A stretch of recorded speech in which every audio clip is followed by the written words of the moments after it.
Hello, everybody. It is Uncle Vince, and I am back on a Sunday night because we record this on Sunday night with me and my good friend, my dear friend, my brother-in-arms, Big Vito LaGrasso. This is Getting Color. And, Vito, I want to thank you for carrying the ball for me last week. This time last week, I was in Vegas. I couldn't wait to get home, but you and Jeff Lane carried the ball, and I want to thank you for that. No problem, Vince. The Pavarotti of hard shots to the body is back at Getting Color, and we're live, baby, live. Can't believe we have our own show going on for Podcast One. It's a great experience. We have some good, really good numbers, and I'm really proud of that because the fans, they like what we're throwing at them. We're not giving them any BS. We're giving them our kind of brand. Straight up, no nonsense, not trying to get a job kind of stuff, the honest opinion and analytic view. And Vince, I'm proud to be a part of this, and it makes me happy that we have over 30,000 subscribers listening to this show, the downloads, and the numbers really shock me. Thank you to the fans for listening. I appreciate it. Spread the word. Getting Color with Vince Russo and the Pavarotti of hard shots to the body, Big Vito LaGrasso, the Big Vito brand. And we're coming to you live. Vince, take it away. Vito, I didn't smarten you up about what I wanted to talk about tonight because I like kind of getting your raw emotion, bro. I like kind of hearing your opinion of things rather than have to think about what your opinion is going to be. And I know you have an opinion about everything. You know what I want to talk about tonight, bro? I want to talk about something that it was a great story. It was a hell of a story that you told me the other day on a personal conversation you and I had. And I wanna peel back the onion a little bit. Again, bro, we talk about things that are interesting to me, things that a lot of podcasts, they don't cover, bro. Listen, a lot of podcasts, I'm just going to be honest with you, bro. In my opinion, they take wrestling way too seriously. They cover Raw, they cover SmackDown, they cover what's happening in wrestling today. And I'm just going to be honest with you. I'm bored with that, bro. This is me talking now. I'm not going to talk for Vito. I'm going to talk for me.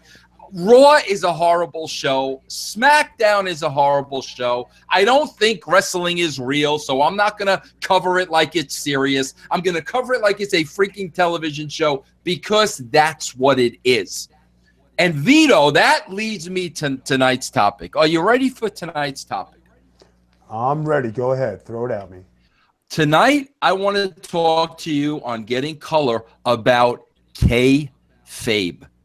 Because, Vito, I don't think a lot of fans today, first of all, I don't even know if a lot of fans know what kayfabe means. I don't know if a lot of people understand what kayfabe used to mean. And, bro, I want to look at, Vito, how much has the death of kayfabe hurt the wrestling industry? And bro, Vito, I got to tell you, man, about maybe a year ago, okay, Vito, I had the absolute honor.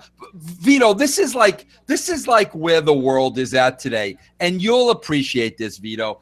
I had to do a convention on the East Coast, bro. I think it was in Philadelphia, right, bro?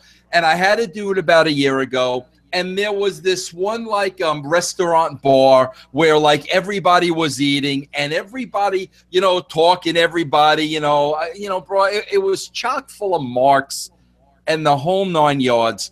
And as I'm sitting there, yeah, bro, I look across the room and guess who's sitting at a table by himself, bro? Who's that? Jim Myers, bro. George the freaking Animal Steel. Okay, bro? So now, you know me, bro. I'm as old school as you, bro. Those freaking legends that paved the way, I could sit down with them, bro, and hear stories all freaking day long. So I pulled a chair right up to the table and had a conversation with Jim Myers, bro. Vito, he started telling me about some of the old Shea Stadium shows. Oh And, boy. bro, he explained to me as an absolute shoot, bro, the wrestlers had to be escorted to the ring by New York City freaking police. Bro, the police weren't even smartened up to what was going on at the freaking time. And he basically said, bro, being a heel and walking to the ring in Shea Stadium and then walking back, especially if he went over, it was almost like a freaking riot, bro. That's how much at that time, bro, when we're talking about late 60s, early 70s, up until mid 70s, right, bro, people still thought, or they at least didn't know, because kayfabe was so tight. Vito, we all remember, you and I remember, bro. Not everybody remembers. Bro, remember Dr. David Schultz? When John Stossel, tell everybody what happened, bro. When John, and this was unheard of before. John Stossel was a reporter for ABC News. They were doing a special on wrestling. This is in the 70s, bro. John Stossel asked Dr. Death David Schultz if wrestling was real. What happened, Vito? Dr. D. David Schultz gave him an answer. He gave him a right slap to the jaw. Then he gave him a left slap to the jaw. Do you think that's real? Do you think that's real? Am I here to entertain you? Yeah, and people, Vito, you can Google it and watch it. You can Google Vito, it. As a shoot, bro, he messed up John Stossel's hearing. I mean, as a shoot, from that moment on, John Stossel had problems hearing. Bro, remember now, fast forward, Vito, maybe early 80s. You know, maybe early 80s. Bro, remember Mr. T and Hulk Hogan were getting ready for WrestleMania 1. Bro, what was the kid? Dave Belzer, Richard Belzer, bro. Remember freaking remember Belzer, bro, on the show. This was freaking live, bro. They started screwing around wrestling, bro. Next thing you freaking know, Hogan dropped Belzer on his freaking head. Bro, Belzer started bleeding from his head. They went right to commercial break because, bro, even a guy like Belzer, here he was, a comedian, a grown adult. Okay, knew wrestling was a work, but they still, bro, you're talking about the Richard Belzers of the world, the John Stossels. They still didn't know it was 100% work, and they wanted to get that answer from the boys. Vito, you told me a story about your old man, bro. You got to share that story here. My old man believed in wrestling 100%. He's from the George the Animal Steel era, the Bruno era. And, you know, he believed it wholeheartedly. He was an Italian immigrant from Italy, came over here, fell in love with wrestling, used to go to the Garden, actually took me to Shea Stadium to watch these matches and believe.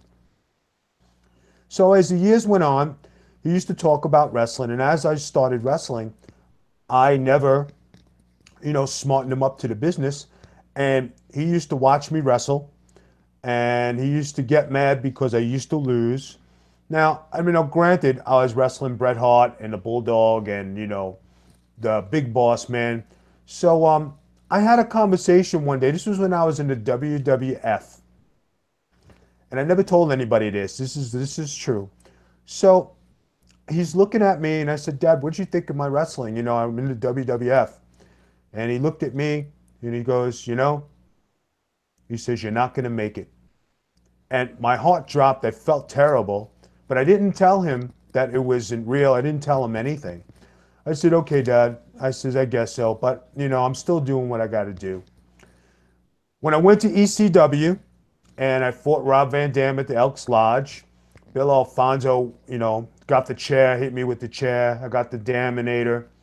And, yeah, I lost to Rob Van Dam. I went home that night. I saw him the next day. He says, I taught you how to fight better than that. What are you doing that? So I said, Dad, I says, you know, how things happen. He says, I'm coming to this ECW place when you're wrestling at the Elks Lodge next time. I said, okay. I said, no problem. Comes to the Elks Lodge. I introduced him to the guys in the back, Paul Lee, Taz, Dreamer. He sees Rob Van Dam and Bill Alfonso. So he goes up to Van Dam. He goes, you know, my son can kick your ass with no problem. And where is that manager? I'll kick his fucking ass too. Sorry if I'm cursing, but those are the shoot words. So I'm behind and I'm looking at Rob Van Dam and I'm shaking my head. And he goes, I know your son is tough, sir. I know it's just wrestling. He said, no disrespect. And we left it at that. So we leave the building. I said, Dad, you didn't have to do that. He says, no, I wanted them to know because I don't want them to make a fool of you. And the next time they go 2-on-1, I'm jumping out of the crowd. I'm going to kick somebody's ass. Okay. So as the years go on, you know, I'm wrestling and he's watching. And, you know, when I made it through the ECW ranks and I finally got to WCW and I became tag team champion, prouder and prouder, represented, you know, the Italian heritage. I was the first Italian champion since Bruno, Johnny the Bull and I. And then, you know, I beat Terry Funk and he's riding high, sees me, you know, doing great. You know, and the funny thing about my old man and me, we never really saw eye to eye on things, but try to put things back and you say, you know what, it is what it is. You try to make things good. I take him to the mall for Christmas. Now remember, my old man and myself, you know, everybody's got history. So we walk in the mall. I said, Dad, Merry Christmas. He goes, what do you mean? I said, Dad, I want to buy you something. He goes, I don't need anything. I said, I'll buy you anything in the mall you want. He says, you're going to do that for me. I said, yeah. He says, why are you going to do that for me? I says, because life is good. I says, you're my father. I says, and I just want to, you know, share Christmas with you. So he goes, well, I says, you want a leather jacket? I said, you like my leather jackets. Let's go to buy a leather jacket. I take him to Wilson Sports. Wilson Sports, we walk in, he tries on his full-length leather jacket. It's $500. What do you think of this? I said, Dad, it looks good. I says, get it. Merry Christmas. I can't take this. I says, why? I says, I want to buy this for you for Christmas. He says, I can't take this. So we walk out. He says, I take him to the place where I had bought this watch. I said, how about the watch, Dad? I can't take the watch from you either. I says, why? I don't know why you're being like this. I don't understand. My father never did for me like I'm doing for him. Yeah. So we go, how about buying me a pair of socks? All right, let's go to the store. I buy him friggin' five bags of socks. So I buy him 5 bags of socks. But at that time, you know, and this is real life, people. This is true. I was in the process of getting divorced, and I already had another girlfriend. So I took him to 2 Christmases.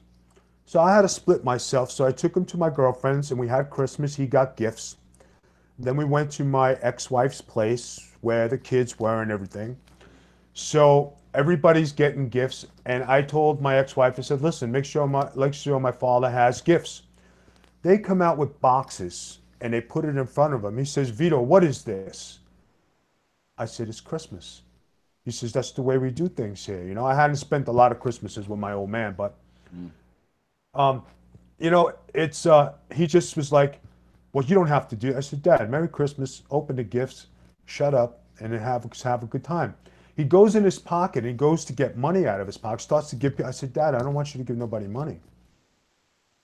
So I just want you to enjoy yourself. So as things go on, you know, he's starting to realize there's kayfabe and there's kayfabe. There's like, he knew that the wrestling business was something I loved, and real life struck him in the face where he didn't have to live this persona of being this tough guy. He saw Vito being himself. So we get to the gist of it, and I was hardcore champion. I beat Terry Funk proud, couldn't be happy. I went on a winning streak for a couple months, and then I fought Lance Storm. Lance Storm beats me. You know, and like I guess at that time I was pretty riding high, and a lot of people depended on me, and like there were a lot of hopes and dreams. And my father was one of those people. So I get a call the next day, and He says, you lost your title. Are you okay? I says, I'll be fine. I'll get it back. No, you won't. Hangs the phone up on me. I didn't hear from him for 3 months. So, kayfabe, when you make the people believe, when you make the people believe, that even goes to your own family. To this day, I still have never revealed the secrets of the art of professional wrestling to my family. I've never said this is this and this is that. I always kept it that way. When I went to the WWE and I got with Nunzio, I said, Dad, I'm back on top. I'd like to share this with you. I debuted on his birthday, and Nunzio won the Cruiserweight Championship. And I said, Dad, things are going to be good. Wrestling's going to be good for us, right? So I'm doing the WWE. He's proud. He's watching me on the TV. He passes away.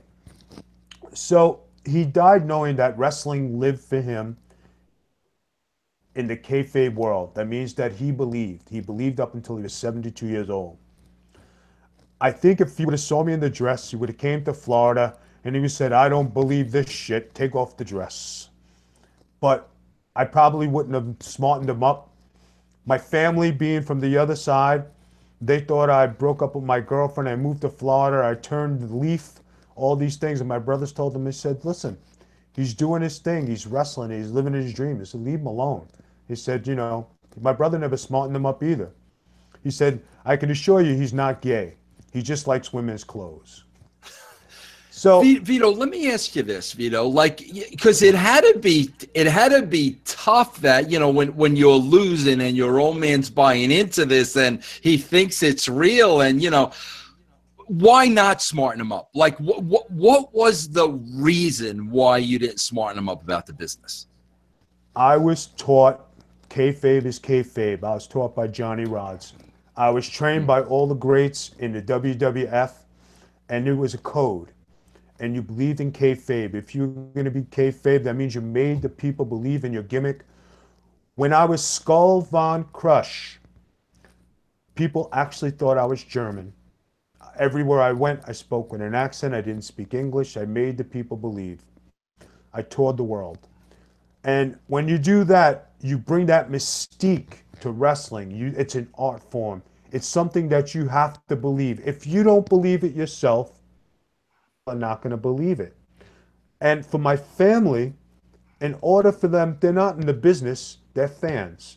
They're my family, but my business is my business and fans are fans. And this is the way it goes. That is the lost art of wrestling. Vito, you want to know something, bro? I had some early experiences early on when I started breaking into business, like, bro, probably like 91, you know, and I mean, right after that, bro, AOL started and the internet started, you know, the dirt sheets were always there, but there was a very limited audience to the dirt sheets. It wasn't really until AOL, you know, opened up the internet. But, bro, like, I remember specifically, bro, early on in 1991, bro, I can remember many instances. First of all, bro, I can remember early car rides, bro, with like Junkyard Dog. I traveled in the car with the Junkyard Dog. I traveled in the car with Paul Orndorff. Bro, they never spoke about the business. They never opened up and spoke about the business. Bro, here's a name you're going to remember. I'll never forget this, bro. My very first show, I worked with you and I managed you. And what I was really trying to do, Vito, was I wanted to find out how this thing worked because I knew I wanted to get into the business. I wanted to kind of be a student and get a nuts and bolts of it. Bro, and I'll never forget, I walked in the bathroom, you know, it was wherever it was, in Elk Lodge or something. I walked in the bathroom. There was an indie guy going over his match with SD Jones. Okay, bro? As soon as I walked in that bathroom, SD Jones clammed up.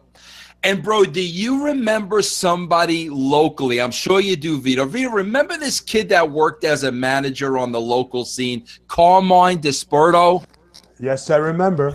Okay.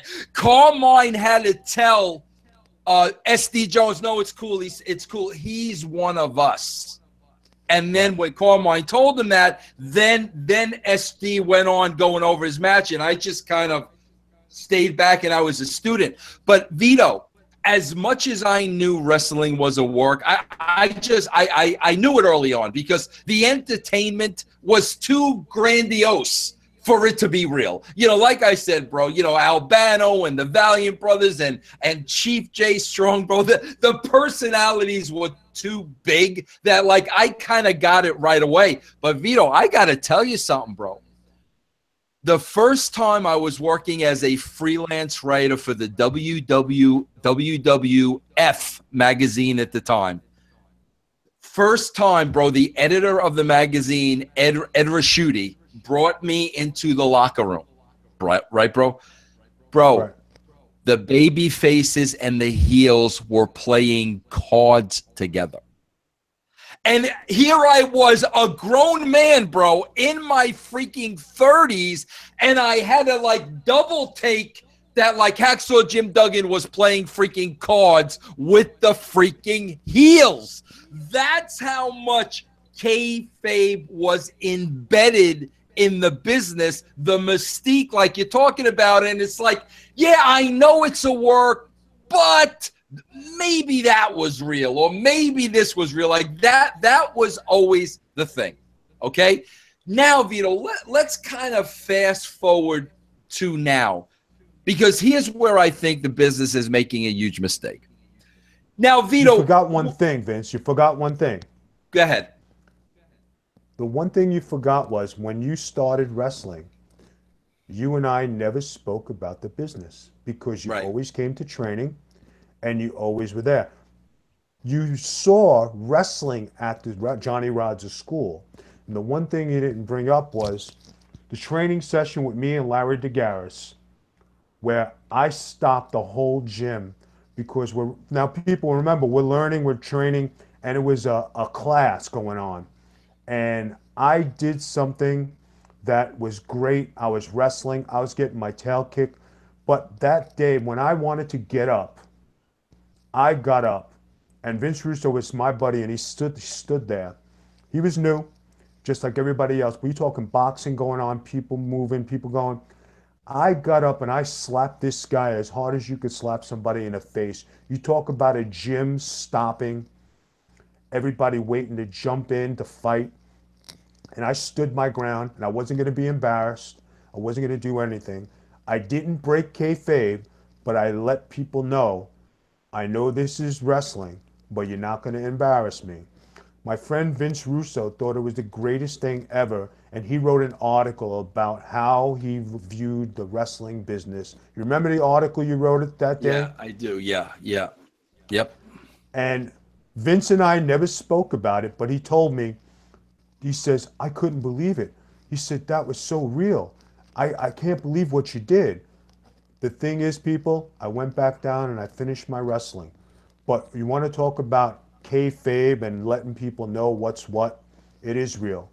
It is something. I made the people in that gym believe that I was going to go crazy and bust somebody's ass.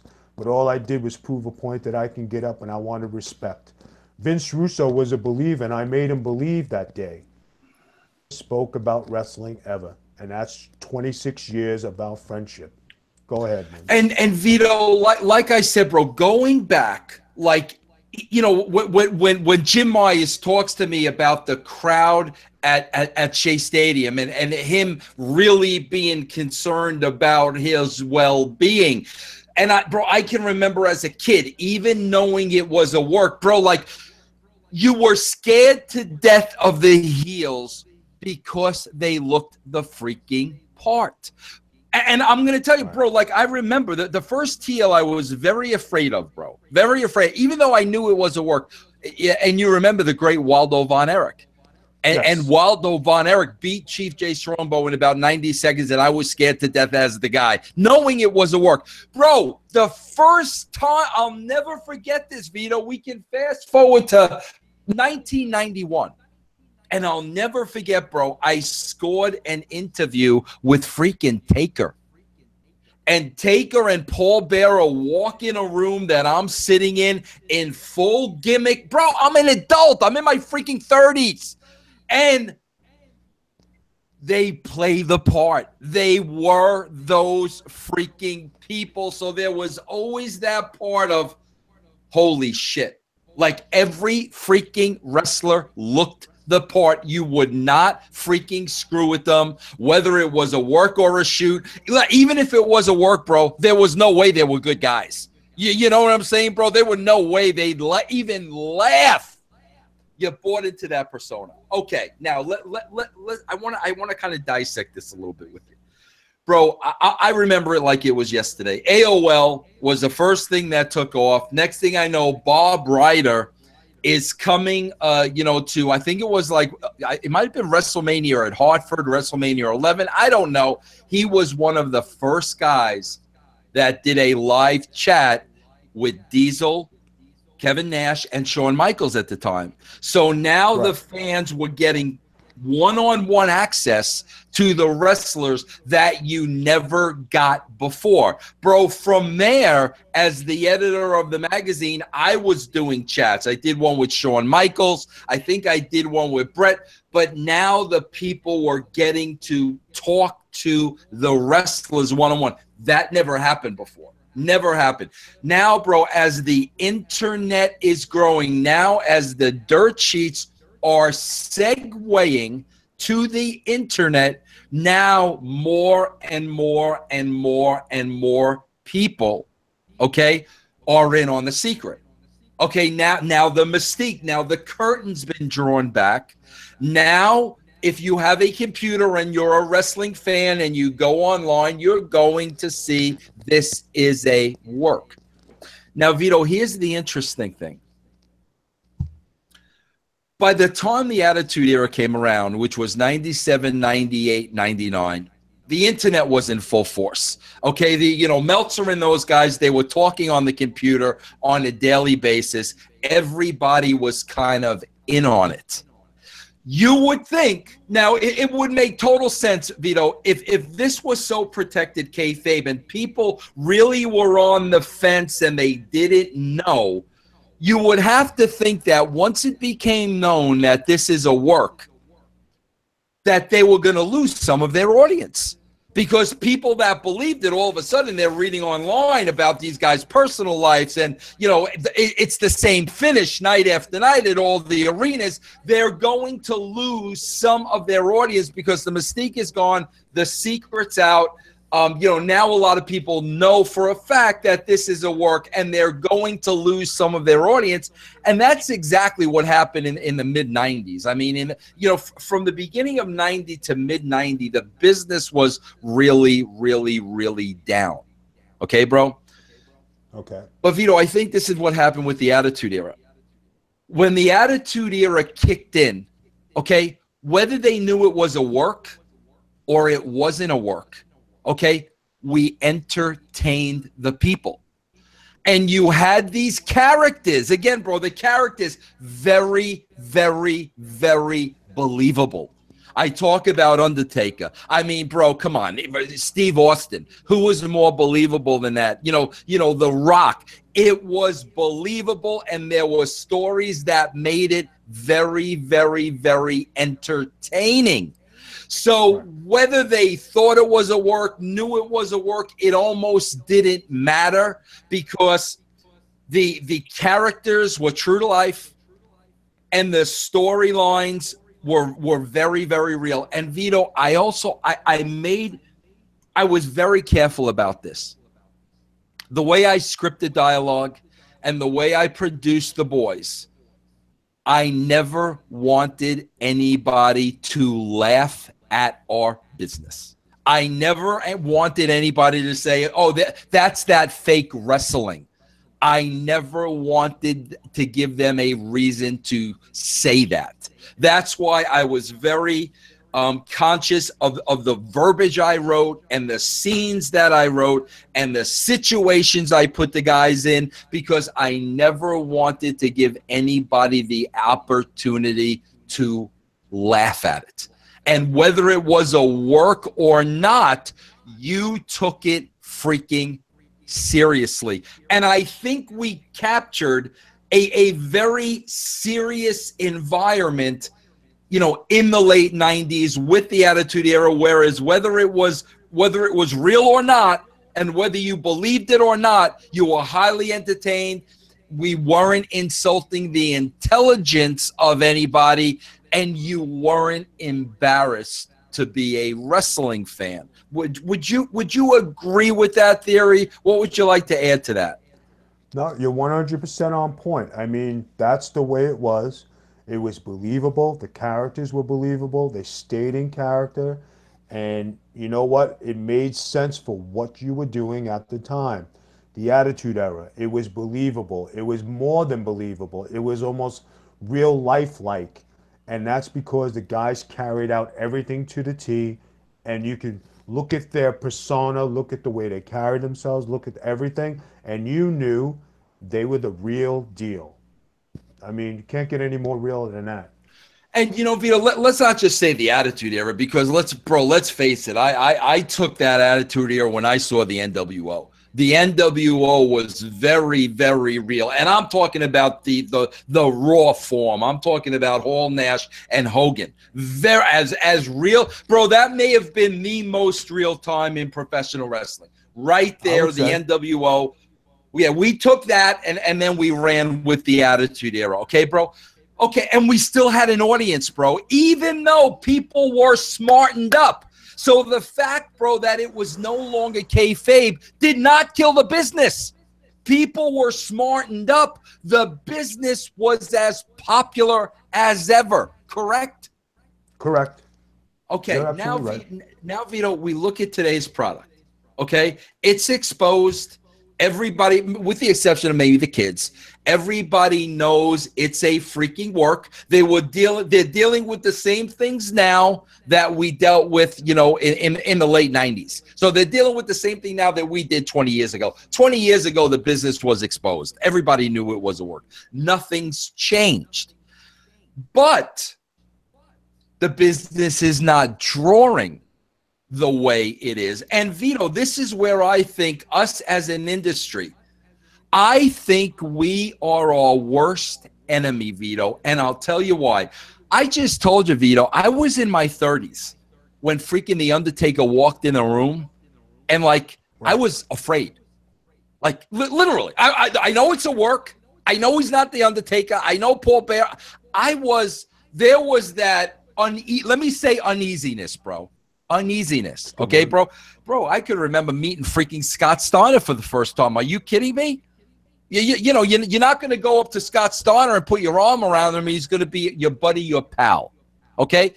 But now, Vito, when I sit back and I watch today's product, which we've created, we've done this. Nobody else has done this. We've done this. There are two things that stick out to me like a sore thumb. Like I said, bro, we all know it's a work. Well, they knew it was a work during the NWO. They knew it was during a work like an Attitude Era, but it still drew. Okay? But Vito, now I'm seeing guys on TV that are professional wrestlers that honestly, bro, there are some of them at my age I think I could have a competitive fight with. I think they kick my ass at the end of the day, but when I look at them, there's no fear. There's no larger than life. There's something special about them. As a matter of fact, bro, if I was in a locker room today, I'm just being honest, half of them I probably wouldn't even care to talk to, bro. Because to me, a star has to look a certain way. I don't see freaking stars anymore, bro. I don't see guys that look the freaking part. And here's the second thing, Vito. Combine that with insulting the intelligence of the audience. The freaking dialogue where these guys are talking like they're in high school, canned lines. There's no originality. There's no uniqueness. Every one of them sounds like a wrestler. So now, bro, if you have those same people that watched during the Attitude Era that know this is a work, here's what they're sitting back. They're saying two things. Number one, there's nothing special about these guys. I see guys like this walking the street. And number two, This is funny. It's fun. It's not believable. People don't talk like that. And now, bro, you've dumbed it down. You've dumbed it down. So now people are laughing at wrestling. And to me, like, that's the worst thing anybody can do. Is if you make people laugh at our business, freaking shame on us. And I watch that show every Monday night, and I'm like, are you freaking kidding me? Who freaking talks like that? What, bro? What 250-pound man calls another 250-pound man a coward? A coward. I mean, Vito, come on, bro. If you went into a bar and a guy started talking shit to you, are you going to turn around and call the guy a freaking coward? And that's the issue I have with today's business. Okay, yes, bro, we're all smartened up to it, but everybody was smartened up to it 20 years ago, and they still enjoyed it and they still loved it. There are reasons why they don't enjoy it and love it, the masses, like they do today, and these are all things that can be corrected, even though kayfabe is a thing of the past. You know, am I out of my mind, or is there some reality to what I'm saying? You have absolutely hit it on the point because a lot of the wrestlers today don't look like wrestlers. I will give you an example. Braun Strowman looks like a man beast, and he will come, says a few words, kicks ass, and leaves. Brock Lesnar, he's believable, has a spokesperson, he's a star. A guy like Bray Wyatt, who has great promos, but they won't let him run with the ball and won't give him that mystique that he needs. The Miz, he's got the Miz runs, but you know what's beautiful, Vito? He is the test.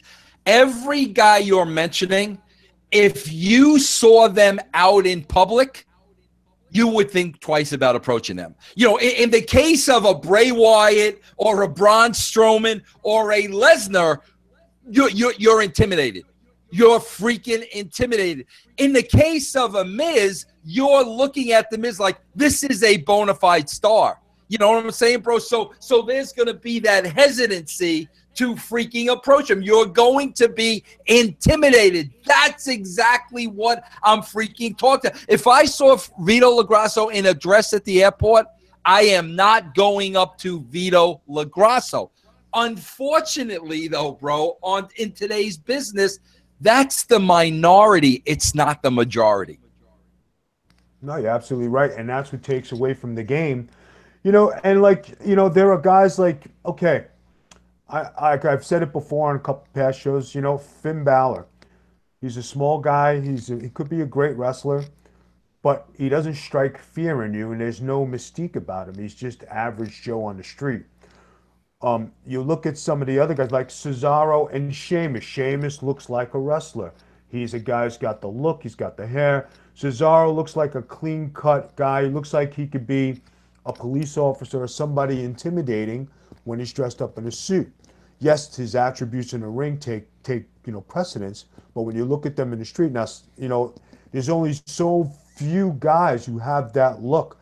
You know, everybody buries Cena, and you talk about believable. Okay? When you talk about the verbiage that went on with Reigns and Cena, where they brought out a bunch of real stuff about their personalities and stuff, that was great because it wasn't all scripted. And you know what? Reigns had to be a little bit quicker on his heels, but Cena was quick. He knew how to hit him, and he brought him out, and he got the fans believing.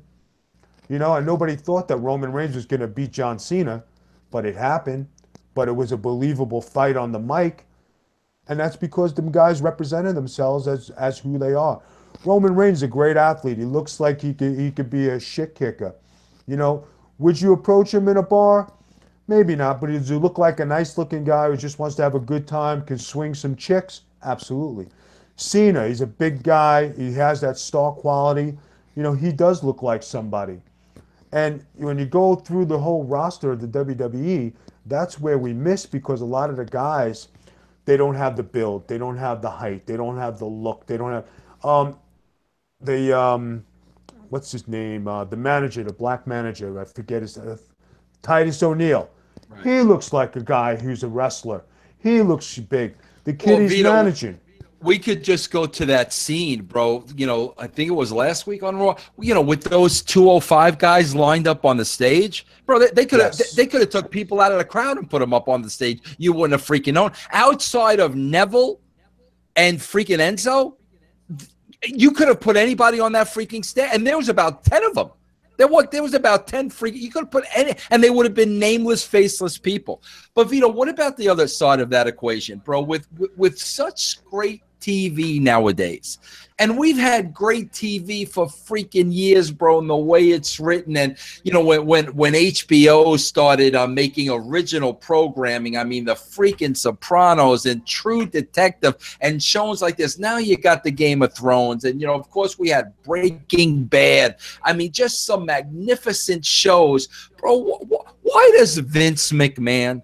Why does he feel he has to dumb wrestling down to the audience? Doesn't he understand, bro?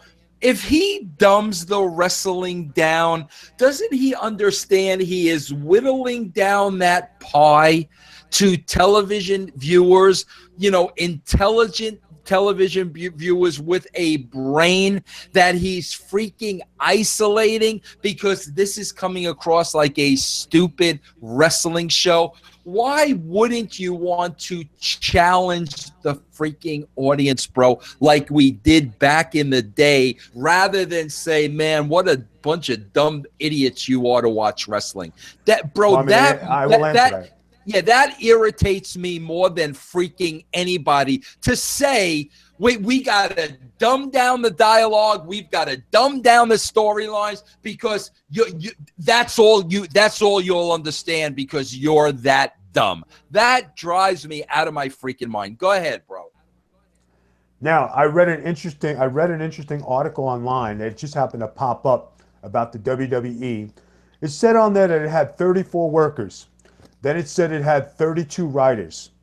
When you have too many brains trying to write these ideas that are lame, and a lot of the writers that are writing today are not wrestling people, that's another problem in the business, is that you have these Hollywood writers or script writers or guys who never been in the business, never lived the business, never lived in a territory, don't have that experience, don't have that knowledge, don't have that background.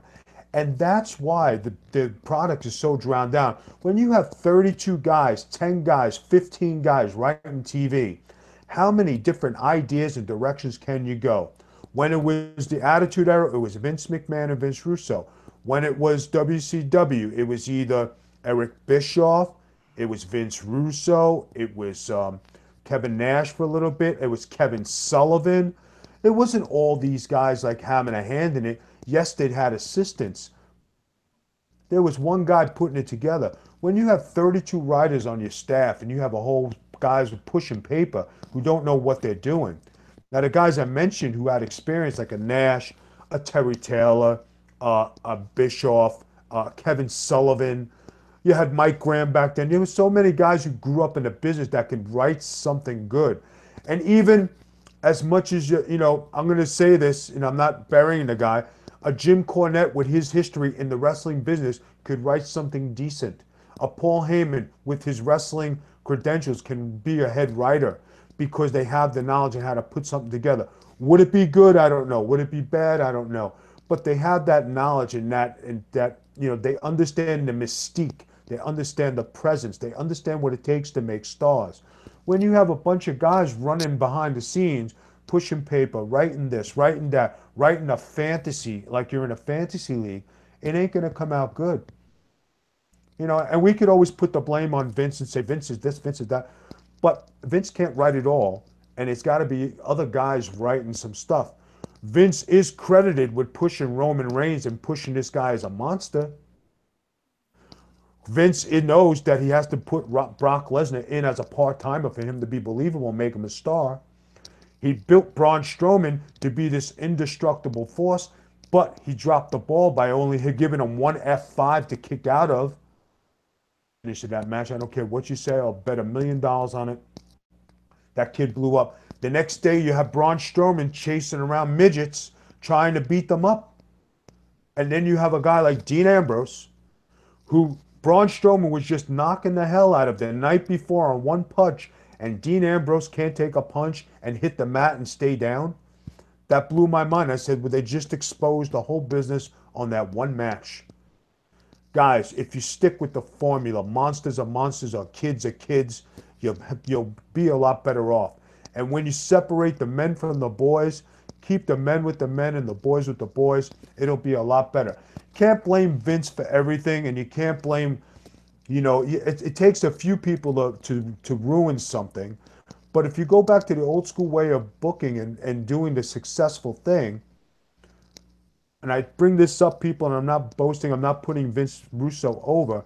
We mentioned the Attitude Era because that was the most successful era of the WWE industry when it was hot. You give Eric Bischoff credit for the NWO turn because he was the head writer. He did have a system, but there was one guy making a decision on one thing. And, guys, as much as you want to believe that this one ruins it, that one ruins it, everybody has help in ruining the product. It's not one person's fault. It's the system, bro. It's the system. That's exactly what it is. It's the system. And bro, I would just love to know, Vito, I would love to know the ages of these nameless, faceless 25 writers, because Vito, you know what a lot of people don't understand? When I was writing the Attitude Era, Vito, I was in my mid-30s. Okay, bro. But you know what I had? Yeah, bro, of course I had a journalism degree. I had a college education. Vince kind of brought me up through the system. I started at the magazine. Then I started writing promos. Then I would start writing for Sean. Then I was writing for particular characters. He brought me through the system. But Vito, you know what I had because I was 34 years, and I don't think people realize this.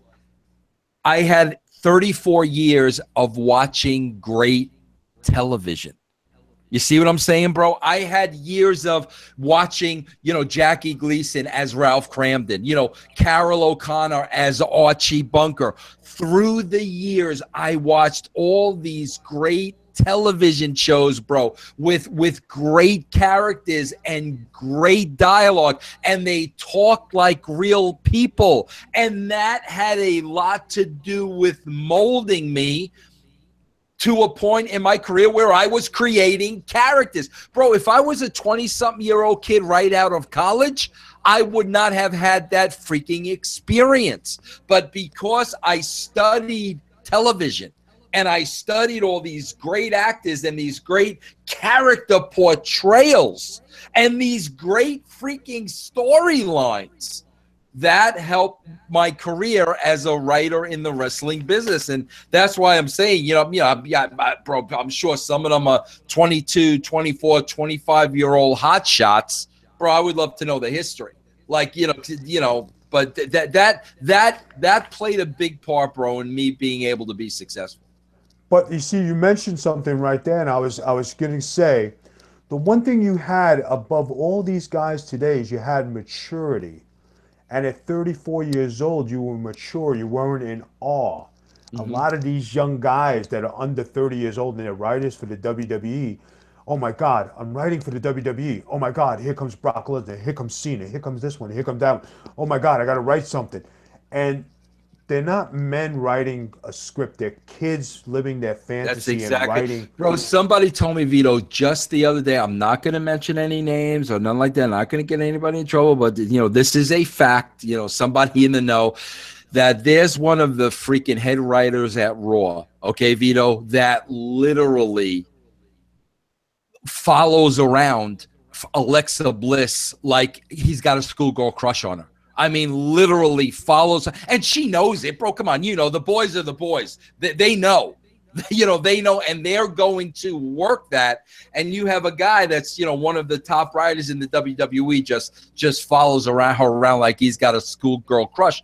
But you're right, Vito. Like, I was older than some of the guys, or worst case scenario, a lot of them were my age. So I never had that. Like, it's exactly what you said, bro. Whether it was Austin or Rock, we were around the same age. Business was business. I was there to do a job, and again too, bro, working up through the system and not being hired and put in that spot. You're absolutely right, bro, because if I would have been a mark for these guys, first of all, bro, I would have been worked in every direction you could possibly imagine, and I would not have been able to do my job. But yeah, bro, that had a lot to do with it.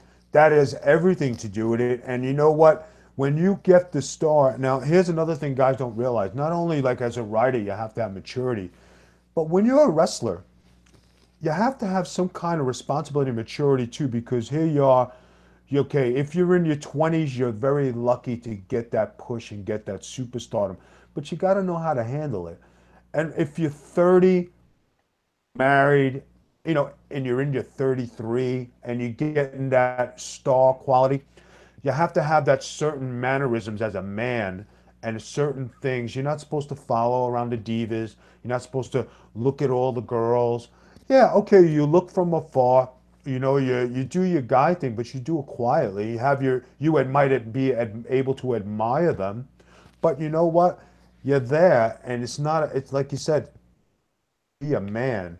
And a lot of these guys coming up, they're kids and they're happy to be there, but they don't understand the business part of it. It's like some of the girls in there. There are a lot of pretty girls. They're just learning the business. They're inexperienced and they carry themselves, like they're in their 20s. Some are sassy, some are cocky, some are sweet. But when you talk about somebody carrying themselves like a woman wrestler, somebody who's not doesn't play that girlish thing, Mickey James, okay? She's older than the rest of the girls, but she carries herself different, and you can tell that. Yes, she plays the part with the girls because she has to come down to that girly talk and that schoolgirl talk, but if you had to talk kick-ass woman stuff and you put Mickey James with somebody like a Trish Stratus, now you're looking at two women there looking to knock heads. You're not talking about Bailey and the boss. You could tell they're kind of kiddish, and it's like, oh golly gee, and the boss is trying to be this persona, but you don't get that woman to woman wrestler. You talk about two girl wrestlers. That's not a knock on them. That's not anything. It just comes with the maturity level, and that the people today don't have the time or the experience going in. It's on the job training. You're in the WWE. Don't spill your milk, kid, because you're not even going to be here that long. And if you're here for the cup of coffee, you didn't even earn the cup. See you later. Yeah, that's it. Yeah, Vito, I used to like all the time, bro. I can't tell you how many nights, Vito, at TNA, the last matches in the ring, freaking Kurt Angle is sitting at the monitor watching the last match, and these 20-something-year-old guys walking right past them out the door, whether to go to their room to play video games, whatever it is they're going to do. You think they would have been smart enough, bro? Even if they didn't know, you don't leave till the last match is over, because and I doubt anybody does today. But you think they would have been intelligent enough to realize, well, shit, man, if Kurt Angle is sitting there watching the last match, maybe I should too. Either they weren't smart enough to realize that, bro, or what they had to go do was more important than sitting there and watching the last match. But at the end of the day, guess what? That's why he's Kurt Angle. But that's what they always told us that too, to watch the matches. And not only to watch and learn, because if you have the match that's 3 matches after match 5, you want to sit by the monitor so you don't duplicate the same moves that these guys are doing, and nobody would get the hint. Watch the monitor. It might be boring, it might suck, but watch the monitor so you don't do the same things. And if somebody just got yelled at for doing a hip toss the wrong way, and you go in the ring and do that hip toss the same way that guy who got yelled at, they're going to come back to you and yell at you 2 times. Why weren't you watching the monitor? And why the hell did you do that move that he just got yelled at for? Yep, exactly. Yep. All right, Vito, great talk, man. Great discussion. We can go on all night. Tell everybody what you're doing, bro. I know you got a lot going on social media, bro. Give it to us. All right, guys. I put out a very good article on CTE, and it's very good. It was on wrestling rumblings. It's on the Gerwick.net. I also did another podcast with Duke of Wrestling. You guys should listen to it and read it. It gives you some good advice and some good concrete evidence of what goes on today in professional wrestling. I'm going to be doing a hometown newspaper article that I did today. Should be coming out during the week. It's also about representing people with CTE, and it's the hashtag taking a knee for CTE. With all the protests that go on in football and everything, there's 50 million things going on, and why people stand and why people sit and why people kneel. Big Vito LaGrouse is taking a knee for CTE, one reason and one reason only, and that's to represent the brotherhood of wrestlers in a crisis that we're having going on today, CTE for wrestlers. Now, with the YouTube channel has been going very well. I've been putting up videos, and we got verified on YouTube, which is very good for us. I'm very happy about that. So, people going on to YouTube, Vito brand, subscribe, it's free. We always appreciate the support from you people. If you go to Twitter, follow me at the Big Vito brand. You know, we could always use the followers. The followers have been going slowly up. It's good. I'm making a lot of connections on there. We have also Facebook at the Big Vito brand. Go on there and click the like button. You'll definitely find some good things. Big Vito is about positivity. All my posts are positive. I don't look to bash nobody, don't praise nobody, don't do everything. Have a positive day. Things look great, great. ProWrestlingTees.com/the Big Vito brand. You know, go over there. We have some merchandise that's pretty good. And, you know, of course, getting color with the Vince Russo brand on Podcast One. I know everybody sees that. I'm going to have a couple of announcements once I finalize the details for some sponsors. I also go to the Salt Vault with my wife. It's a, you know, if people don't know what the Salt Vault is, Himalayan salts where you sit and you cleanse your system and it helps your immune system. Something I've been doing with my wife to help her get better. It definitely works. People try it out. It's something good. Also, I'd just like to thank the fans for all their support during my podcast, my short podcast career. This is something I did because my buddy asked me to do it, Vince Russo. And when we came up with the concept and how we wanted to do it, I didn't realize until I got, you know, some numbers and what it's about. What a great turnout and what a great fan base we do have. And for the amount of people that listen to our podcast, thank you very much. You make me feel good inside to know that, hey, it's not a million people and it's not one person. It's a bunch of people enjoying what we're doing, and it makes me happy, and I'm glad that my voice is out there to still entertain you, even if it's just behind a microphone and a TV screen. I have a lot to offer. And finally, if you want to book Big Vito, go to bigvito.com. I have the info there. Fill out the form. I'll ref, I'll manage, I'll do seminars, autograph signings, anything you need. And I also officiate weddings, and that's something that's pretty big in my agenda, you know. And it's pretty cool. I actually come up with a good sermon. I talk about sacrifice, and what people forget when you get married is you go in as individuals, and you forget the word sacrifice because, you know, it's you don't have to win every fight. You have to give and take, and people forget that now you're a team. And when you're a team, you sacrifice what's important for you, and if your partner sacrifices, that's how you have a successful marriage. Vince Russo can tell you he's married 34 years. He's with the same woman, so he's got the formula. He's got it down pat. Hopefully, I can match that. I know I've had 34,000 different girlfriends, and none of them worked until I settled on one. But I'm trying. I'm learning. All But right, guys, Vito. really, thank you very much, and I greatly appreciate it. The Vince Russo brand, along with the Big Vito brand, thank you for your support, guys. Vin, it's always a pleasure talking to you and doing this.